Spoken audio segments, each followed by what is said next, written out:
ഇതില് മുന്തിരിങ്ങ ഇട്ടിട്ടുണ്ട്, കറുത്ത മുന്തിരിങ്ങ, വാട്ടർമെലൺ സീഡ്, സൺഫ്ലവർ സീഡ്, എള്ള്, പിന്നെ ഒരു ബ്രൗൺ കളർ അതെനിക്ക് ഓർമ്മ വരുന്നത്, പിന്നെ കപ്പലണ്ടി ഉണ്ട്, കടല ഉണ്ട്, വലിയ കടലയുണ്ട്. അപ്പൊ ഇതിപ്പോ നല്ലപോലെ തിരിച്ചിട്ടിരിക്കുകയാണ്. ഇതാ റെഡിയായി വരുന്നുണ്ട്. ഇനി ഇതാ നോക്കൂ, ഇതാണ് multi mix, multigrain, multi mixer, multi dosa, the multi work of the multidimensional dosa. Multiverse എന്ന് കേട്ടിട്ടുണ്ട്, multiverse, that is the multi dosa. നിങ്ങൾ പല രാജ്യങ്ങളിൽ പല ഭൂമിയിൽ സഞ്ചരിച്ചു കൊണ്ടിരിക്കുകയാണെങ്കിൽ ഇതേപോലെ ദോശ കാണണമെങ്കിൽ അത് ഈ ചാനലിൽ തന്നെ നിങ്ങൾ വരണം.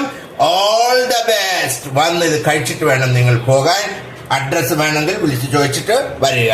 Okay, thank you, welcome.